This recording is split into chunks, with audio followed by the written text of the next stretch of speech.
Hi folks, I thought I'd share a quick supplementary video for this week because we are doing some of this nitpicky MLA stuff. The good news is this will taper off here soon as you kind of get in the rhythm of it, and we'll get to spend more of our time on actual writing. But MLA can go a long way for elevating the appearance of your work and also ensuring that you maintain academic integrity going forward. So I wanted to go over this with you. So I'm looking on the content on week 2 here. And if I scroll down to the works cited section, which is what I thought we would look at today, a couple of resources I want to draw your attention to. Hopefully you'll sample all of them, but 2 in particular.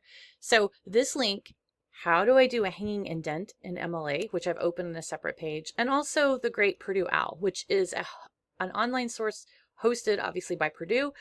OWL stands for Online Writing Lab, that it keeps updated versions of MLA, but also APA if you're using that for another course. So know that that's a very handy place. Anytime you have internet, you can double check a citing.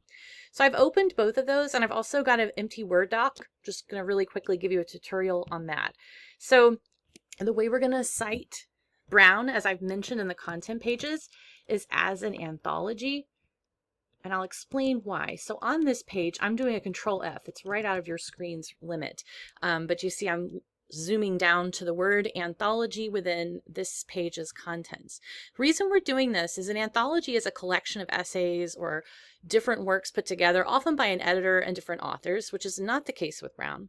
But because we're spending such an extensive time with Brown and each of her chapters has a very different focus, I found it helpful to cite it as an anthology, plus you get to have that sort of extra resource or skill when you get to the research mode. You'll have the knowledge of that. So it's not much more than what a regular book will offer. But here's what we're looking at. For our book's case, we will not need this one section edited by the editor's name. We have no editor. But if we copy and paste this in, it's going to be the author's last name, Brown, Brene. The title of the essay will be the chapter number. So put in quotations, place as we go, when, yada, yada, yada. You're welcome to also put the number, that's optional. A period before the end of those quotations. The title of the collection will be Atlas of the Heart in italics. As I said, we'll omit this part. We'll just have a comma and go right on to publisher, which is Random House, comma, year, which is 2021, I believe. And then the page range entry. This is the other helpful additional part the anthology citation gives us. And that just shows what's the page range of this chapter. So for the first one, I don't have my book handy. I believe it's pages 2 through 15 was chapter 1. For instance, the page it starts on through the end of the content there. That's what that means by page range entry, not the range of what you cited. That we'll get to within the actual piece. All right. So I will let you work on that. However, I would like to show you how to set this up in your works cited page. So now I'm toggling back to the content page that I mentioned to you earlier that I've already opened, where my instructions go into how to do a hanging indent in MLA. All right, so this is an example of a citation. I was hoping I could highlight it, but it is an image, so I can't, where we have, and it's actually an anthology as well, with an editor, the writer's last name, comma, first name. She does not use capitalization, so that's why it looks that way. The name of her essay in quotations, the name of the text in italics. We would be omitting this portion, the publisher, the year, and the page range. But of course, you're noticing this interesting gap here. It's like the reverse of a typical paragraph, right? When you start a new paragraph, you hit tab and it indents 1/2 inch, and that gives it a nice visual so an eye can follow, this is a new sort of movement and ideas. I'm changing gears a little bit. And the works cited page is the reverse of that format-wise. And I can explain why. It just makes a nice visual so your eyes are gravitated toward that first listing, because once you acquire more than one citation in your works cited page, you're going to want the reader to be able to easily locate those, and they'll also be in alpha order by first listing. And it's usually the author's last name if you have one. So that way the reader can go and duplicate your results by going to the original sources and finding them. But I want to pull open a Word doc just to clarify. Let's see if it'll let me move this window. You know what? I'll move my window down here. All right, so I've already got this set up for 1-inch margins. I'm in Times New Roman, and I'm in size 12.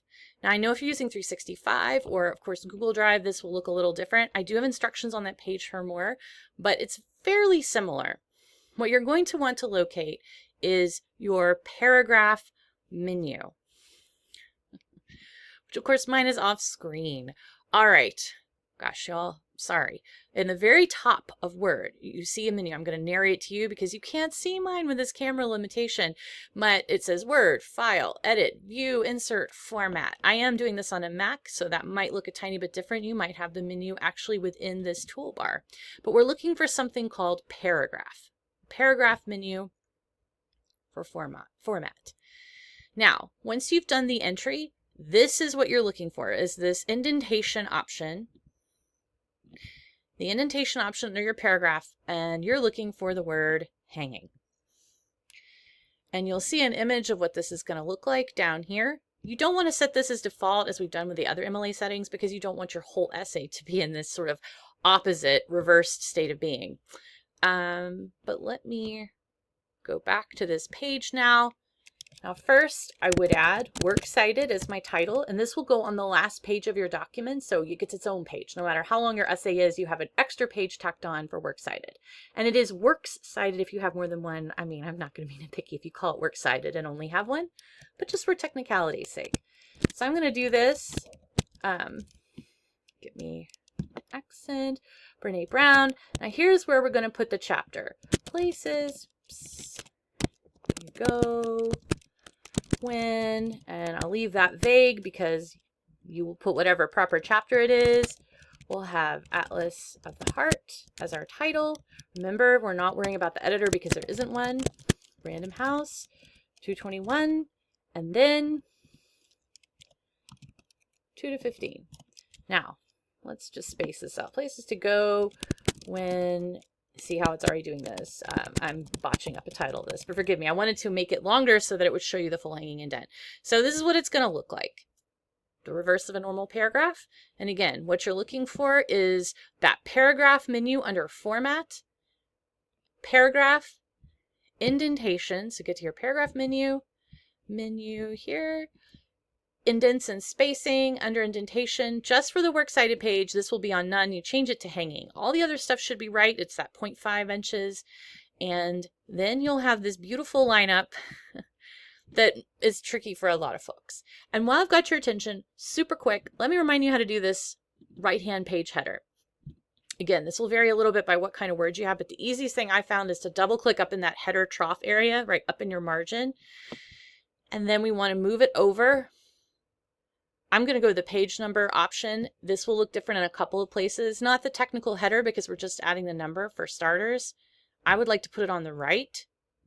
And then I'm going to have to right align, Control R, or right align this. You can go back to the home menu and see how it was over here. And now I've moved it to the right align.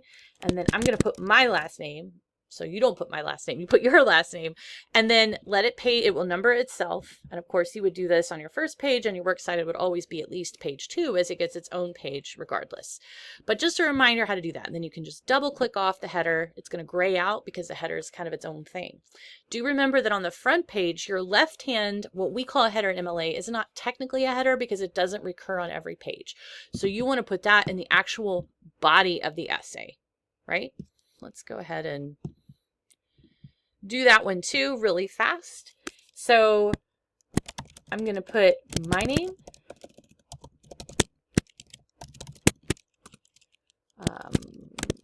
my professor's name, the course name, and today's date. And I'll remind you, again, I'm not particularly nitpicky, but get in the habit of using this MLA, or what we would call the European format, which moves from the smallest to the largest unit. It's honestly more intuitive in a lot of ways.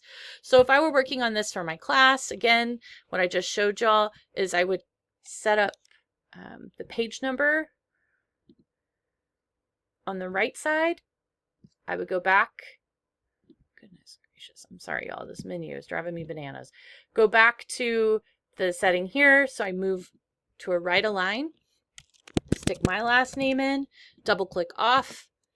Then this first line here is just going to be a title. Don't put title, but whatever you want. Then the next line over, scoot it down. I'll go back to the left hand and tab, and I start writing here.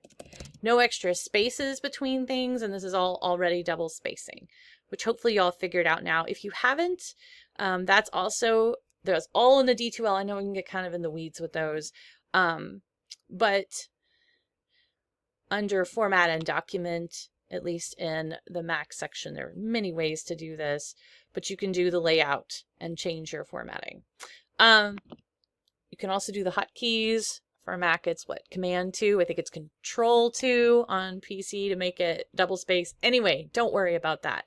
The point is for our next paper, a lot of you are doing great content. Just remember to think about formatting as sort of dressing yourself up for an interview, presenting yourself in the context that makes sense for that material. So you elevate your writing immediately by putting it in that recognizable format. And your professors down the road will appreciate it too, because they'll right off the bat recognize your work as already working within that tradition, and it just presents it to make it appear like it fits here, right? It works.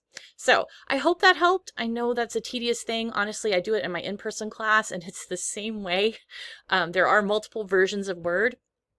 For starters, and me using a Mac at home may not be the most helpful guide for y'all, but remember I'm now back here in week 2. There's lots of resources that will help you with that, particularly this guy here, which will open up to even more. In case you want some more step-by-step information of formatting, what it looks like, and these will have multiple guides for you. So again, PC, 365, the Mac version, and I believe on the other I've got Drive. Drive is actually pretty easy and similar to the main Word, but it's a lot less bells and whistles, which can make it much easier to use. I hope that helped and didn't muddy the water further. Let me know if you have any questions. Of course, you can always send me a message. You can always Zoom meet with me in office hours. But y'all got this. Take care.